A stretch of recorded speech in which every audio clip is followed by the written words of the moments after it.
Привет всем! Я не на пляже и не в отпуске. Просто я в таком виде хожу по барахолке. В летнюю жару нужно полностью закрываться, иначе ты придешь домой просто сваренный как рак, намазываться всеми кремами. Не люблю я вообще, в принципе, не люблю лето, жару. И ходить по барахолкам в такое время, это, конечно, мало приятного. Ну, а сегодня мы будем смотреть распаковку. Конечно же, это не именно с этой барахолки, а вообще все, что я насобирала за последнее время. Хотя я хожу летом на такие мероприятия редко. Не могу себя заставить в такую жару бродить под солнцем. А с этой барахолки покажу вам сейчас поближе сразу же, по горячим следам, так сказать, одну вещицу. Это не украшение. Это миниатюра, выполненная акварелью в рамке из мамонтовой слоновой кости, которую находят в мерзлоте, возле полярных морей. Ну, в общем, я думаю, что вы знаете, что кость мамонта до сих пор находят и в не маленьких, мне кажется, количествах. Эти миниатюры делает немецкая мастерская. Называется она вот так, Хавке. Здесь все написано. Как видите, цена 35, но я ее купила за 30 евро. И, конечно, меня откровенно бесят эти продавцы, которые вот так вот клеят эти свои ценники. Они практически не снимаются. Почему бы их не приклеить вот здесь, на пустом месте, чтобы вся надпись была видна. Ну и как вы можете видеть, тут даже понятно без знания немецкого языка, что это натюрморт выполнен акварелью. Вот здесь это написано в рамке из кости мамонта по известным натюрмортам 17-19 века. Вот такая сегодняшняя история. Давайте уже будем смотреть на распаковку.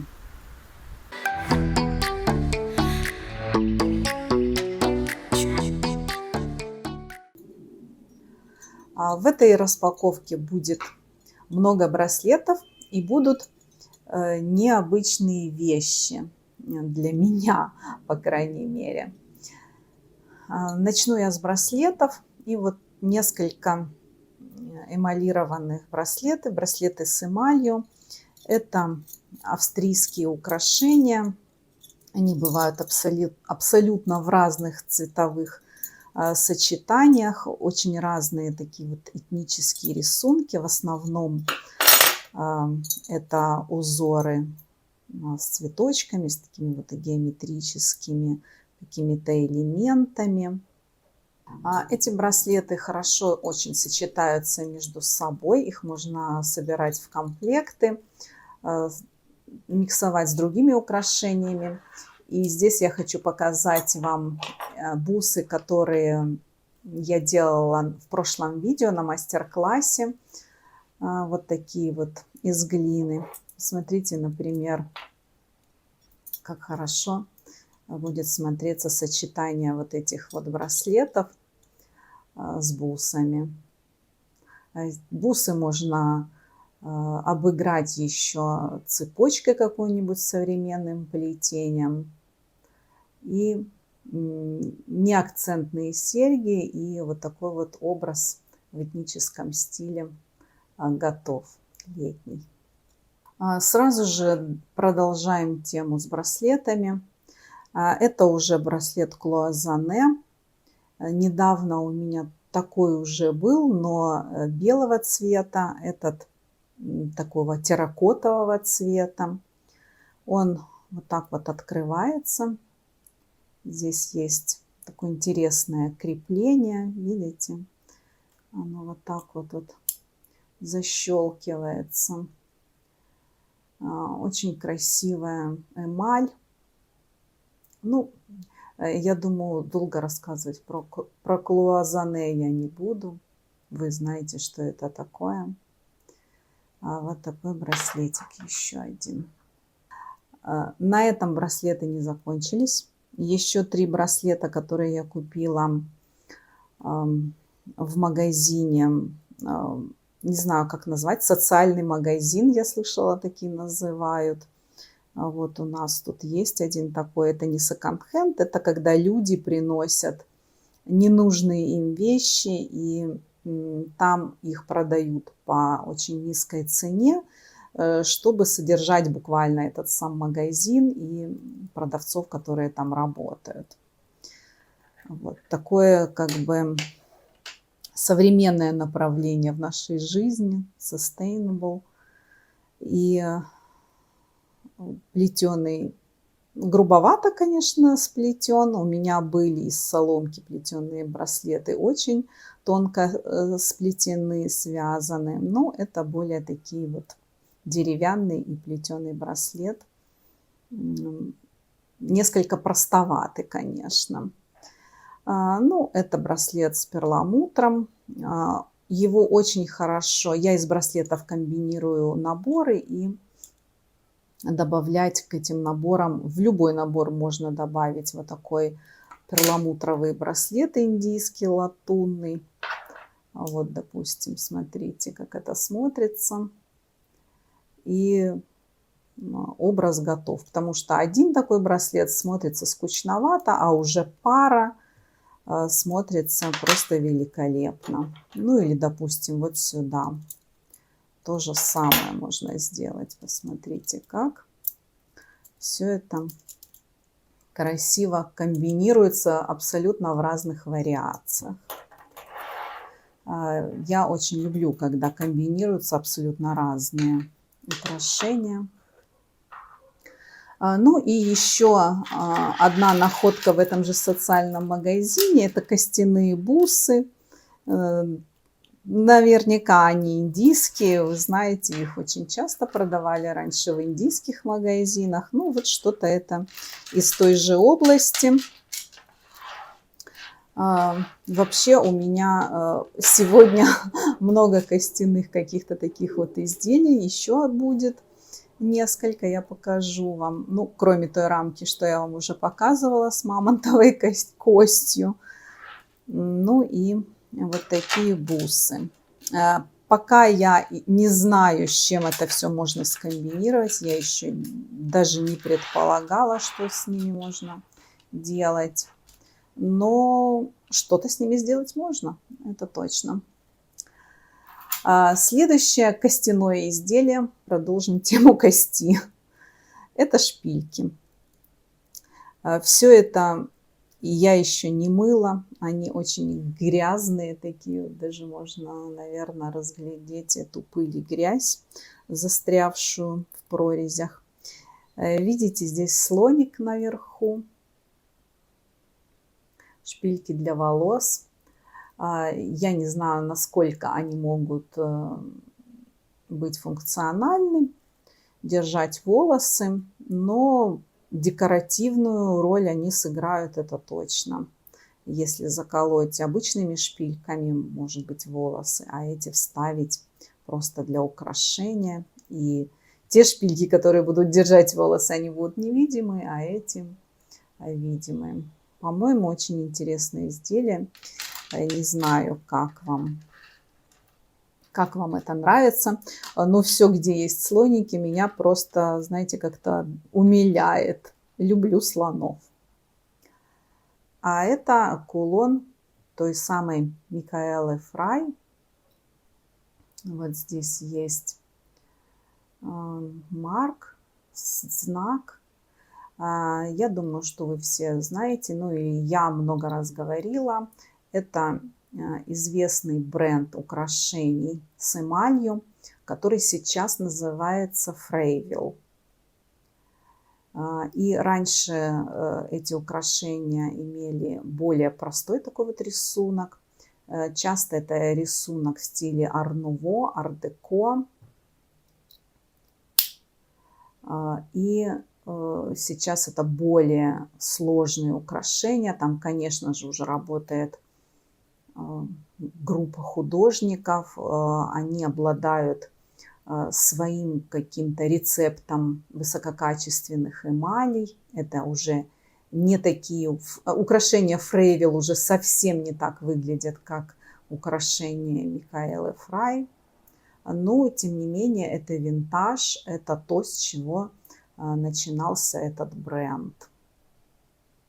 Вот такой локет.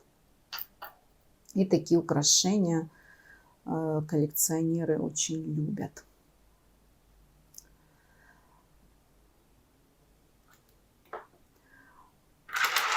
Следующее украшение — это вот такая кучка бус.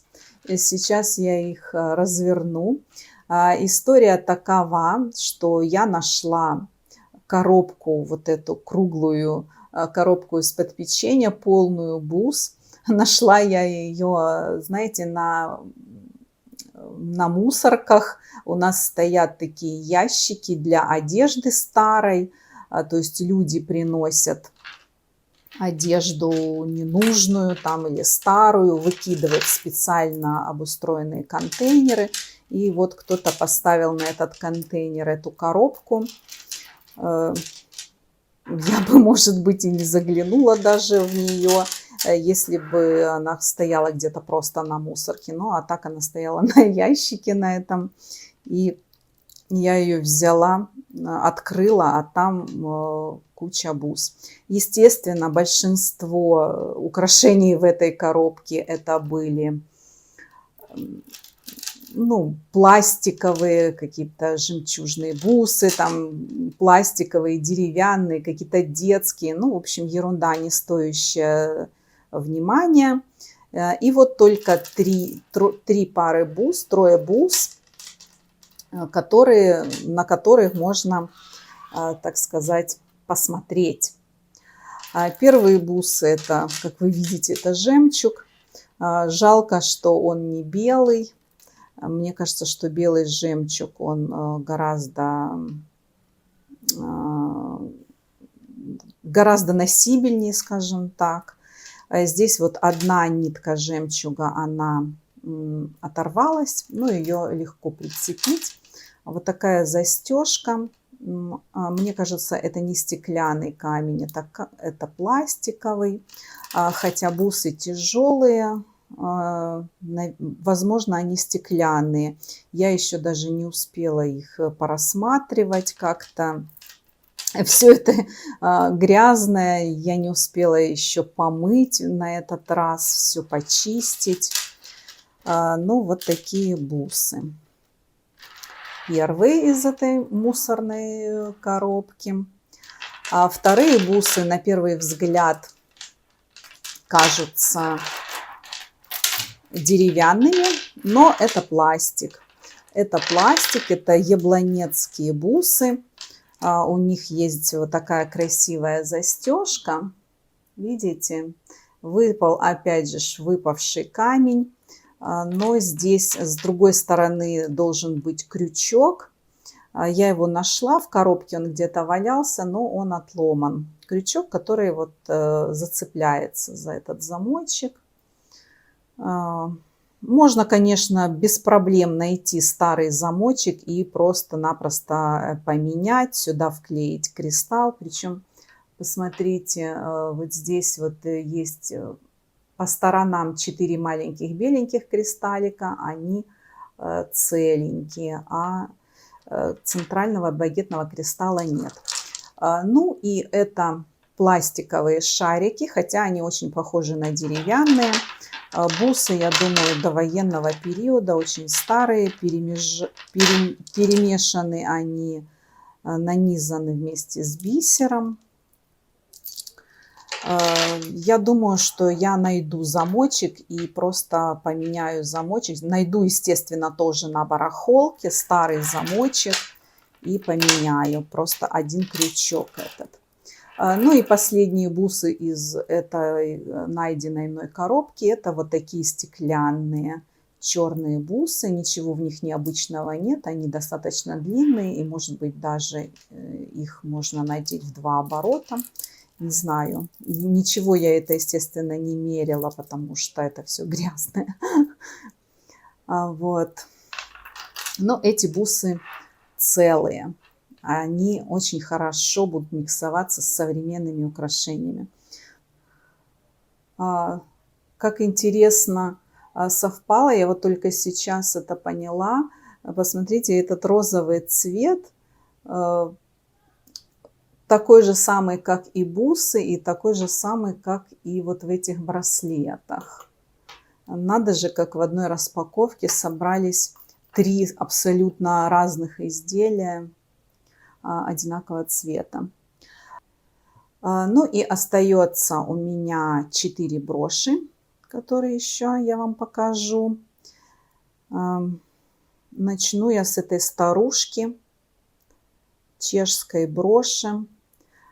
Красные камни, я их очень люблю. Вы знаете, наверное, это моя страсть красная. Но, к сожалению, эта брошь, видите, она деформирована. То есть ее, может быть, аккуратненько нужно поправить. Я всегда боюсь что-то радикально такое делать со старыми украшениями, потому что им уже тут почти 100 лет, знаете ли, и элементы эти очень-очень легко отламываются. Просто если эту брошь начать как-то выгибать, разгибать, элементы могут отвалиться. Ну, хорошо, что здесь замочек.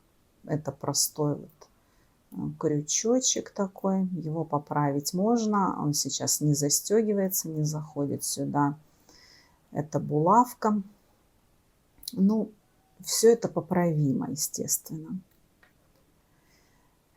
Следующая брошь тоже очень старая. Прям такая старушенция, наверное, начала 20 века, мне кажется. Очень красивенькая. Ромбик такой. И в центре это пурпурное стекло, еще и с гравировкой.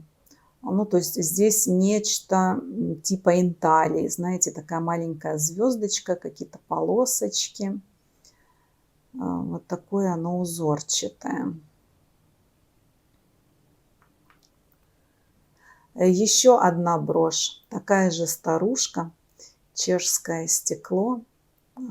Большое, такое красивое, блестящая. Такая брошь-леденец, как их называют, да. И очень красивый аквамариновый цвет. Я просто обожаю эти кристаллы все. Они потрясающие. Ну и последнее на сегодня украшение. Камея. Это камея на натуральной раковине. Здесь с изнанки это хорошо видно. Она прям такая вот шершавая в каких-то вот местах соединения. Вот здесь вот разных текстур. Сюда можно и цепочку вставлять. Будет кулон, подвеска такая. Очень красивая камея. Наверное, она не очень старая. Но камея на натуральной ракушке, по-моему, это прекрасно. А вот такая сегодня распаковка. На сегодня это все. Это все найденные мной сокровища. Пишите, что вы о них думаете. Всем пока. До встречи в следующем видео.